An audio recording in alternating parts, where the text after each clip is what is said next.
हाँ जी, तो क्या हाल है? उम्मीद करता हूँ बहुत बढ़िया। खैर, तो एक बार फिर स्वागत है आप लोगों का।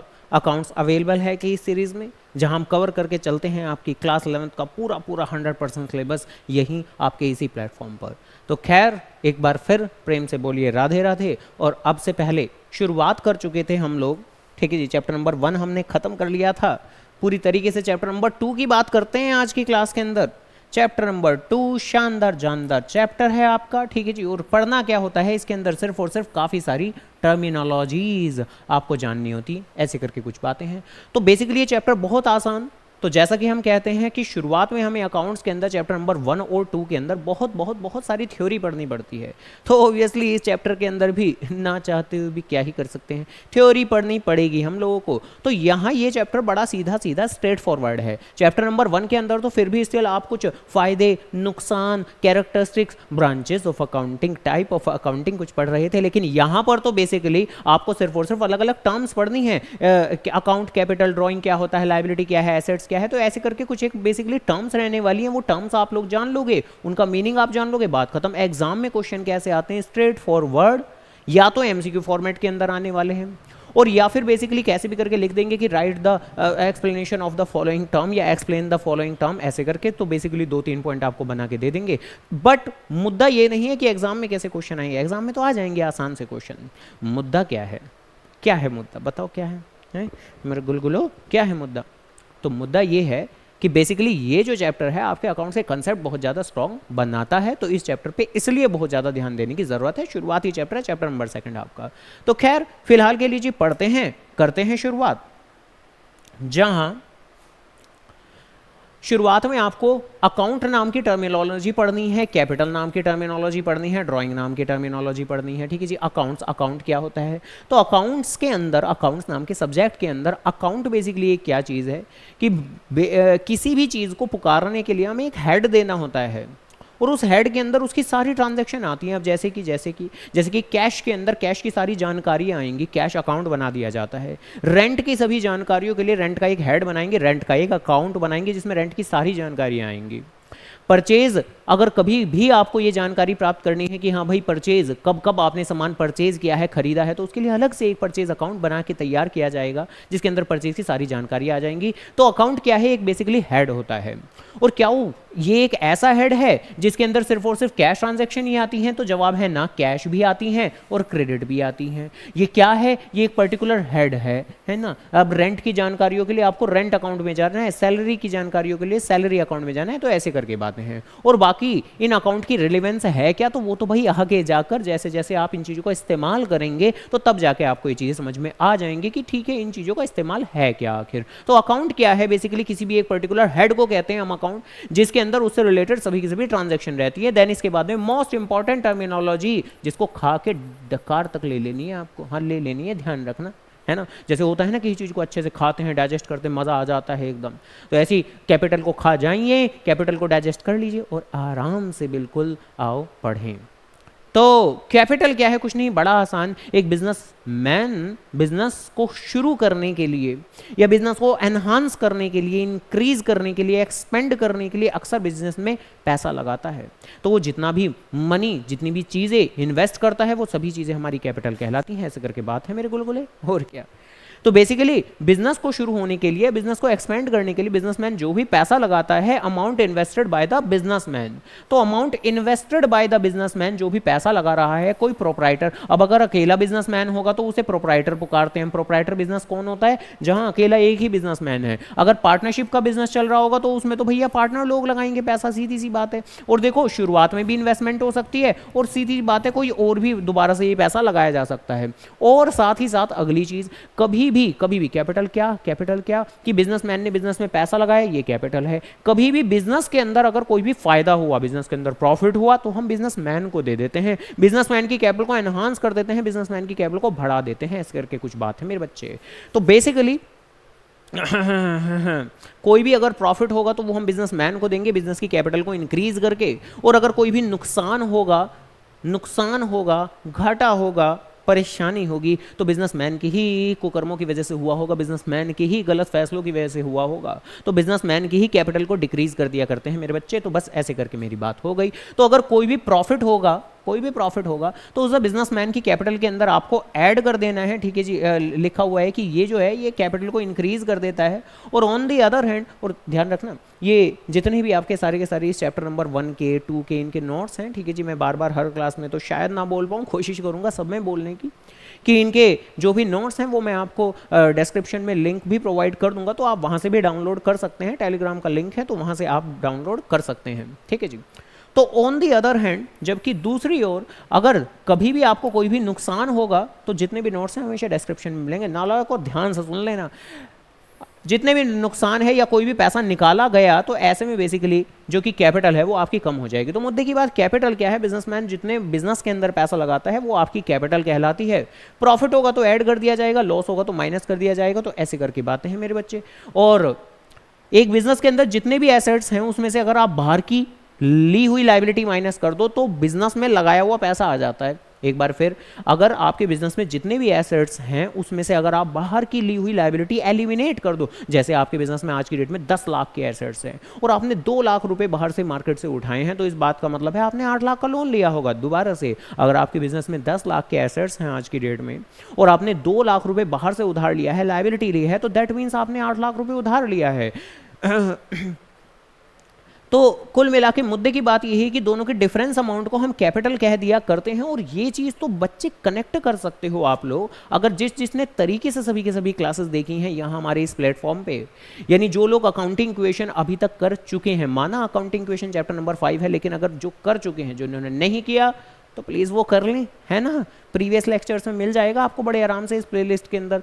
तो बेसिकली अकाउंटिंग इक्वेशन अगर कर लिया है तो बहुत अच्छी बात है। उसके अनुसार तो हम जानते हैं assets is equal to liability plus capital, तो कैपिटल इज इक्वल टू क्या होगा, लायबिलिटी उठ के इधर आ जाएगी, तो assets minus liability is equal to capital हो जाएगी मेरे बच्चे। और यहाँ पे बस ये बात और अच्छे से याद रखनी है कि ओनर इक्विटी भी कहते हैं कैपिटल को, या नेटवर्थ भी कहते हैं कैपिटल को। तो क्लास 11th के हिसाब से बहुत बहुत बहुत ज़्यादा ज़रूरी बात है कि ओनर इक्विटी या नेटवर्थ बेसिकली कुछ और नहीं बल्कि आपने कितना पैसा लगाया है बिजनेस के अंदर। भाई एक लाइन में तो अगर पूछा जाए ना कैपिटल क्या होती है, तो आपने कितना पैसा लगाया है बिजनेस के अंदर, ये होती है आपकी कैपिटल। बस इतनी सी बात है। ड्रॉइंग क्या होती है, ड्रॉइंग तो बस ऐसे करके याद रखिए जी आप लोग, कैसे कि it is just opposite of a capital. अब कैपिटल का मतलब क्या होता है, कैपिटल का मतलब होता है कि बिजनेसमैन बिजनेस में जो पैसा लगा रहा है वो कैपिटल है। तो ड्राइंग क्या होगा, बिजनेसमैन जो बिजनेस से पैसा निकाल रहा है वो ड्राइंग होगा। सीधी सी बात है आपकी। तो अगर कोई भी कैश या गुड्स वो विड्रॉल किए गए बिजनेस में से, अब विड्रॉल करेगा कौन, कौन करेगा भाई। अगर अकेला बिजनेसमैन बिजनेस कर रहा है तो प्रोप्राइटर करेगा, लेकिन अगर पार्टनरशिप के केस में चल रही है बातें तो पार्टनर लोग करेंगे। तो वही बात लिखी हुई है, या तो प्रोप्राइटर करेंगे या पार्टनर करेंगे। और किस लिए करेंगे, मेन मुद्दे की बात कि किस लिए करेंगे, क्यों निकाल रहे हैं वो पैसा, तो क्या अपने घर के खर्चे ना चलाएं वो, हैं। सीधी सी बात है भाई, जो बिजनेसमैन है वो बिजनेस में से क्यों निकालता है पैसा, तो बेसिकली अपने घर के खर्चे चलाने के लिए, अपने पर्सनल यूज़ के लिए, अपने घर के किराए के लिए, घर के बिजली के लिए, वाइफ को शॉपिंग के लिए लेके जाना है ना, या माता पिता को शॉपिंग के उन्हें को भी तो लेके जाओगे शॉपिंग पे, है। सीधी सी बात है।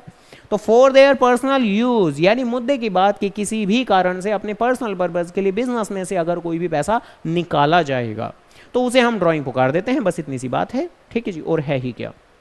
तो ऐसे करके सबसे शुरुआती 3 टर्म्स की बातें हो गई हमारी। अगली बात लायबिलिटी के बारे में बात करते हैं। Liability liability liability, most important term liability. देखो एक चीज लायबिलिटी की बातें करनी है हमें, एक तरफ एसेट्स की बात करनी है। लायबिलिटी ऐसी कोई भी चीज़ है जो आपके ऊपर बर्डन हो, फाइनेंशियल ऑब्लिगेशन हो, आपको चुकाना है पैसा, है ना। तो बेसिकली ऐसी कोई भी ऐसा बर्डन हो, ठीक है। लायबिलिटी किसी को पसंद नहीं होती। हाँ करें ड्रॉइंग थोड़ी सी, है ना। ऐसी कोई भी चीज़ें, ये बना दिया, ठीक है जी, ये भूत है, ये भूत है, डर मत जाना, रात को मत देखना क्लास, भूत आ जाएगा लायबिलिटी वाला।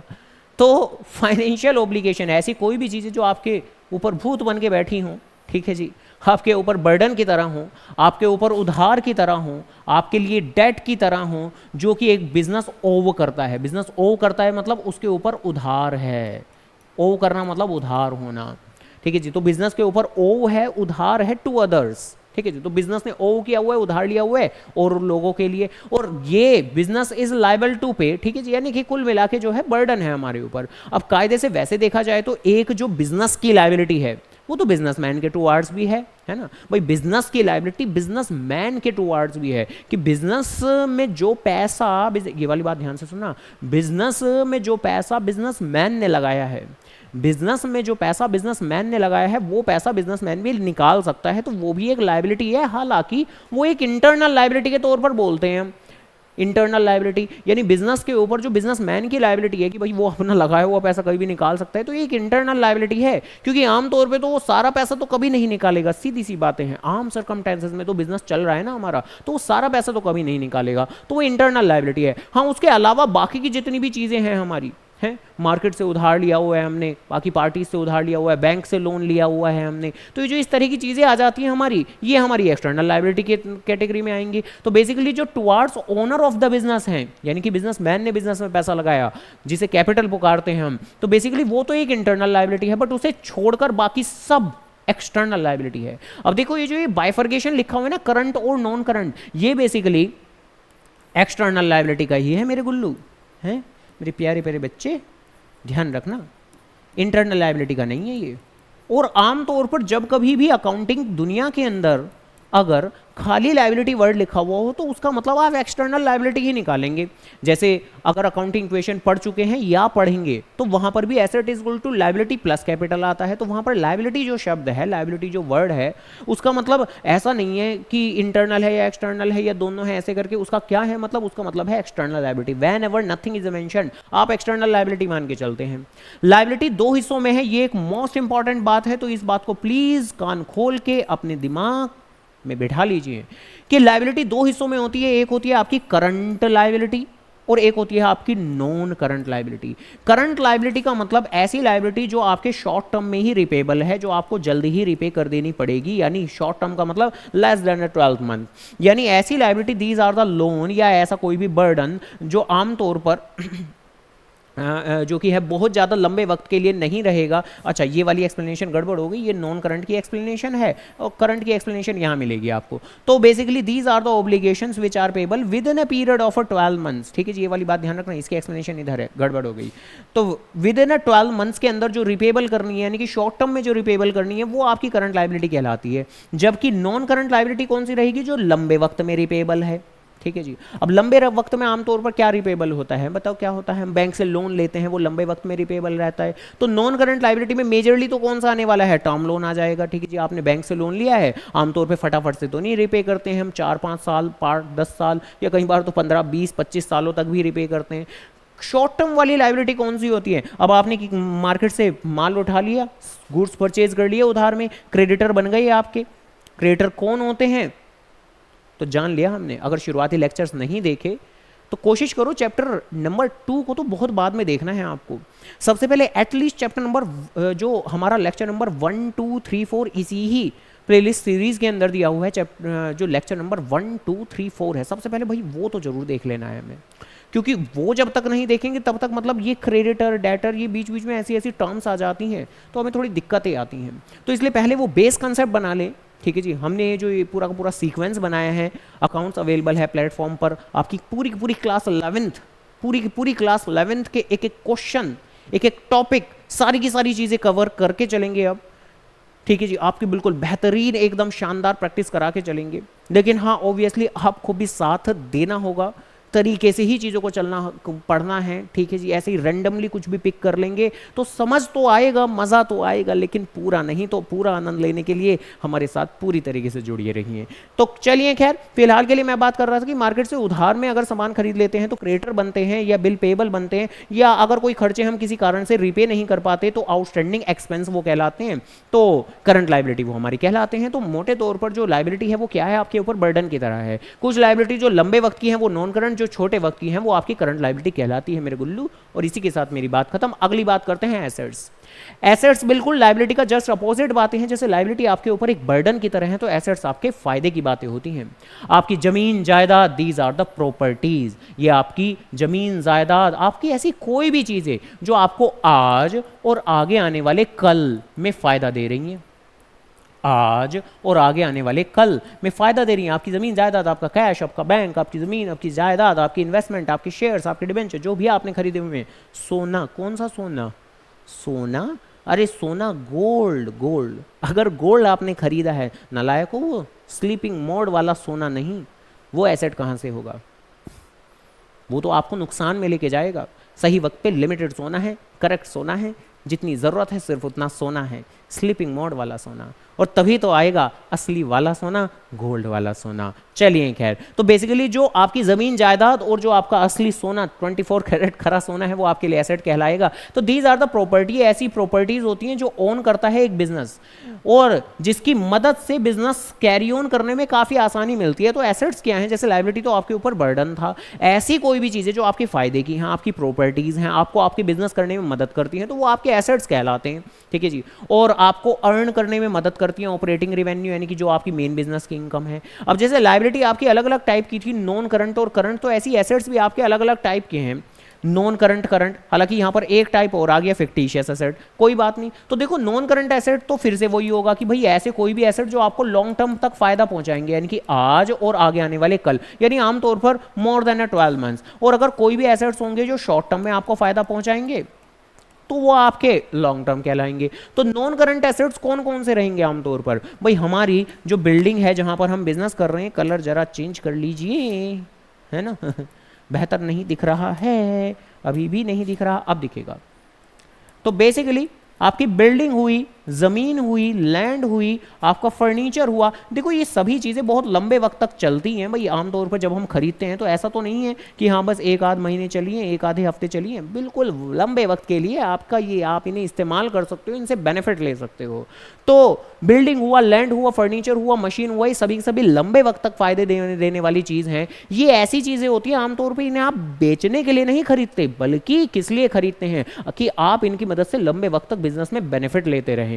तो मुद्दे की बात क्या कि ये वो एसेट्स होते हैं जो यूज किए जाते हैं for carrying out the normal business operation, normal business को कैरी ऑन करने में इनसे मदद मिलती है। और ये जो कि है not for the purpose of reselling. कई बार एग्जाम में क्वेश्चन आ सकता है कि ऐसा कौन सा एसेट है जो रीसेलिंग पर्पस के लिए नहीं खरीदा जाता, तो वो नॉन करंट एसेट है, ध्यान रखना। फिर इनका इस्तेमाल होता किस चीज के लिए है? तो जिससे कि हमारी अर्निंग कैपेसिटी बढ़ सके, तो इस चीज के लिए इसका इस्तेमाल होता है। इसके अलावा करंट एसेट, अब करंट एसेट मेरे मुन्ने हैं, करंट एसेट कौन से होते हैं? नॉन करंट एसेट तो ये भारी भरकम बड़े बड़े एसेट हुए। करंट एसेट मतलब ऐसे एसेट जो आपको शॉर्ट टर्म में बेनिफिट देते हैं। अब देखो जो आज की डेट में आपके पास में कैश की फॉर्म में पैसा है वो तो बहुत लंबे वक्त तक फायदा नहीं देगा, मतलब कैश तो आता जाता रहता है ना। जो आज की डेट में आपके पास कैश है वो तो जल्दी इस्तेमाल हो जाएगा, फिर बाद में नया कैश आएगा वो एक अलग बात हो गई, लेकिन आज की डेट का कैश तो वो शॉर्ट टर्म में ही फायदा देगा आपको। तो कैश हुआ, ये बैंक बैलेंस हुआ, आपका स्टॉक हुआ, डेटर, डेटर मतलब ऐसे इंसान जिन्हें आपने उधार में सामान बेचा है, फ्यूचर में पैसे लोगे उन लोगों से, ठीक है जी। तो ये सब आपके करंट एसेट की कैटेगरी के अंदर आ जाते हैं। प्रीपेड एक्सपेंस हुआ आपका कि आपने कोई एडवांस में खर्चा पे कर दिया है, ठीक है जी, तो उससे भी आपको फायदा ही मिलेगा कि आपको फ्यूचर में पे नहीं करना है। तो आमतौर पे ऐसे एसेट जिन्हें कि आप हेल्ड करके बैठते हो, यानी कि होल्ड कर लेते हो कि आप ये हमारे पास में हैं और आप उन्हें बहुत ही जल्द ही लगभग कैश में कन्वर्ट कर सकते हैं, ठीक है जी। आप भाई कैश तो कैश ही है, बैंक से ही पैसा निकाल सकते हो, स्टॉक को आप बेच सकते हो, डेटर से आप पैसे की रिकवरी कर सकते हो, तो मतलब यहाँ पर पैसा रिकवर कर सकते हो। अब इसके अलावा एक ये टर्म पढ़ते हैं फिक्टिशियस एसेट। देखो वैसे तो फिक्टिशियस एसेट मेनली आपके क्लास 12th की टर्म है, तो यहाँ पर तो हम इसकी लिमिटेड चर्चा ही करके चलेंगे, ठीक है जी, ध्यान रखिएगा। क्लास 12th में पढ़ना है इसके बारे में अच्छे से। फिक्टिशियस वर्ड का मतलब क्या होता है? फिक्टिशियस का मतलब होता है नकली, नकली, नकली, दिखावटी। हिंदी सही लिखी है मैंने? ऐसी है हिंदी मेरी, है ना, थोड़ी सी राइटिंग गड़बड़ हो जाए तो माफ़ कीजिएगा, है ना। तो बेसिकली फिक्टिशियस का मतलब क्या होता है? नकली। फिक्टिशियस एसेट कौन से होते हैं? जो सिर्फ नाम के एसेट होते हैं जैसे होते हैं ना कुछ लोग बस नाम के ही होते हैं, काम के तो होते नहीं, है ना। कुछ लोग नाम के तो होते हैं बट काम के तो होते नहीं, तो ये फिक्टिशियस एसेट भी बस नाम का है, काम का तो है नहीं। यानी ये एसेट्स है तो बट लाभ नहीं देगा आपको, फायदा नहीं पहुंचाएगा आपको, नाम का एसेट है, काम का एसेट नहीं है। ऐसे करके कुछ बातें हैं मेरे बच्चे। तो ये हैं क्या? ये तो हैवी अमाउंट ऑफ लॉसेस होते हैं जो किसी कारण से राइट ऑफ नहीं किए जा सके किसी एक साल के अंदर। ये एक से ज्यादा सालों से कनेक्टेड चीजें होती है जिसकी वजह से इन्हें कुछ फिक्टिशियस एसेट बोलना पड़ता है। अब अभी के लिए तो आप सिर्फ इसका मेनली एग्जाम्पल याद रखिए, heavy advertisement expenditure, heavy amount of advertisement expenditure, या एक और नाम आता है आपका प्रीलिमिनरी एक्सपेंसेस। बाकी तो जैसा कि मैं कह रहा हूं कि ये क्लास 12th की टर्मिनोलॉजी है, बट ठीक है फिर भी आपको सबसे पहले बता दी जाती है क्लास 11th में भी कि इस नाम की भी कोई तो चीज़ होती है कि हैवी अमाउंट ऑफ लॉसेस जो एक साल से रिलेटेड नहीं है बल्कि मल्टीपल सालों से रिलेटेड हैं, तो राइट ऑफ भी धीरे धीरे ही करके चलेंगे। Example heavy amount of advertisement expenditure और प्रीलिमिनरी एक्सपेंसेस। क्लास 11th में ज़्यादा कुछ नहीं है इसके बारे में तो, लेकिन इसका इतना मीनिंग तो जरूर याद रखना है। खैर, तो एसेट्स बेसिकली मेजरली तो दो ही हिस्सों में याद रखना है, नॉन करंट एसेट्स और करंट एसेट, और ये कुछ नकली एसेट, खाली नाम के एसेट, ऐसे करके कुछ बातें हैं। आगे एक्सपेंडिचर, देखो आगे एक टर्म होती है एक्सपेंडिचर, एक टर्म होती है रिसीट, एक है एक्सपेंडिचर एक है रिसीट। एक्सपेंडिचर का मतलब क्या, पैसे का जाना, एक्सपेंडिचर का मतलब क्या, पैसे का जाना, और रिसीट का मतलब क्या, पैसे का आना। अब पहले बात करनी है हमें पैसे के जाने की, आओ पैसा लेके जाएं है ना। तो एक्सपेंडिचर का मतलब क्या है जी, आपका पैसे का जाना। अब देखो पैसे का जाना आपका एक्सपेंडिचर है। कई बार पैसे के जाने से आपको बेनिफिट काफी कम वक्त के लिए मिलता है। भाई देखो सीधी सी बात है, पैसा अगर जाएगा तो किसी ना किसी काम ही आएगा। फिर से बोलता हूँ ये लाइन, पैसा अगर जाएगा तो किसी ना किसी काम ही आएगा। बेवजह तो पैसा खर्च नहीं करते हम लोग। एक्सपेंडिचर का मतलब किसी भी तरीके का आपका जो कि होता है खर्चा होता है एक तरीके का। तो अगर पैसे के जाने से आपको शॉर्ट टर्म बेनिफिट महसूस हो रहा है कि भाई आपको जो बेनिफिट है वो विद इन 1 ईयर ही हो रहा है, तो फिर तो आप उसे बोलते हो रेवेन्यू एक्सपेंडिचर। और अगर आपको बेनिफिट लग रहा है लॉन्ग टर्म के लिए, यानी कि से 5 से 6 साल के लिए लग रहा है या 10 सालों के लिए लग रहा है, तो आप उसे कैपिटल एक्सपेंडिचर बोल देते हो। तो जरा आराम से, अब रिवेन्यू एक्सपेंडिचर क्या है, ये वो एक्सपेंडिचर होता है जिसका बेनिफिट जो कंज्यूम हो जाता है, एग्जॉस्ट हो जाता है, मिल जाता है विद इन 1 अकाउंटिंग पीरियड, 1 साल के अंदर अंदर ही मिल जाता है, और आमतौर पे सिर्फ 1 साल के लिए मिल जाता है। तो इसका अकाउंटिंग ट्रीटमेंट भी आपको थोड़ा सा याद रखना है कि ये साल के अंत में दिखाए जाते हैं ट्रेडिंग और P&L अकाउंट में, ठीक है जी। हालांकि अभी ये वाली बात हमें याद ही करनी होगी, क्यों, क्योंकि अभी ट्रेडिंग एंड P&L अकाउंट बनाना सीखा नहीं है हमने, जो आपको क्लास 11th के सेशन के एंड में सीखना है। बट फिलहाल के लिए तो सिर्फ इतना सीखना है कि भाई एक्सपेंडिचर का मतलब होता है पैसे का जाना, यानी आपने कोई भी अमाउंट स्पेंड की या आप कोई लाइबिलिटी इनकर कर रहे हो, यानी कि आपका कोई पैसा जाने वाला है, किस लिए, या तो किसी तरह के एसेट्स की खरीद के लिए या कोई गुड्स एंड सर्विसेज आप खरीदना चाह रहे हो। तो एक्सपेंडिचर का मतलब तो होता है पैसे का जाना। अगर आपको लग रहा है जो बेनिफिट है वो खाली कम वक्त में ही मिल जाएगा, अब जैसे आप रेंट पे कर रहे हो, सैलरी पे कर रहे हो, सबसे आपका शॉर्ट टर्म बेनिफिट ही मिलेगा, तो वो सब आपके रिवेन्यू एक्सपेंडिचर कहलाएंगे। लेकिन अगर सपोज करो से आप बिल्डिंग खरीद रहे हो, आप मशीन खरीद रहे हो, तो उन तो सारी ही चीजों से आपका लॉन्ग टर्म बेनिफिट मिलेगा। तो देखो बिल्डिंग का खरीदना, मशीन का खरीदना, मशीन का खरीदना, ये सब के सब आपके यहाँ आने वाले हैं। फर्नीचर का खरीदना कैपिटल एक्सपेंडिचर की कैटेगरी के अंदर आने वाले हैं। और जबकि आप नॉर्मल अगर रेंट पे कर रहे हो, सैलरी पे कर रहे हो, इलेक्ट्रिसिटी पे कर रहे हो, ट्रांसपोर्टेशन कॉस्ट से फ्रेट पे कर रहे हो, तो वो आपका रेवेन्यू एक्सपेंडिचर की कैटेगरी में आएगा। तो कैपिटल एक्सपेंडिचर क्या, कि amount incurred to acquire tangible और इंटेंजिबल एसेट, की किसी भी तरह के एसेट की खरीद को आप कैपिटल एक्सपेंडिचर कह देते हो। तो ऐसे करके बात है मेरे मुन्ने। और ये है लगभग बीच की चीज, यानी ऐसा एक्सपेंडिचर जिनसे लॉन्ग शॉर्ट मतलब मोर देन 1 ईयर, 1 साल से ज्यादा बेनिफिट मिले, लेकिन ऐसा भी नहीं है कि बहुत ज्यादा लंबे वक्त के लिए बेनिफिट मिल रहा है, तो मोर देन 1 ईयर बेनिफिट मिलेगा यहां पर। डेफर्ड रेवेन्यू एक्सपेंडिचर, तो इसकी डेफिनेशन भी हम ऐसे करके ही बोलते हैं कि वैसे तो ये नेचर वाइज एक रेवेन्यू एक्सपेंडिचर है, बट रेवेन्यू एक्सपेंडिचर तो 1 साल वाले होते हैं, शॉर्ट टर्म नेचर वाले होते हैं, बट इसका जो लेना देना होता है वो मोर देन 1 अकाउंटिंग पीरियड से होता है, मोर देन 1 अकाउंटिंग पीरियड से।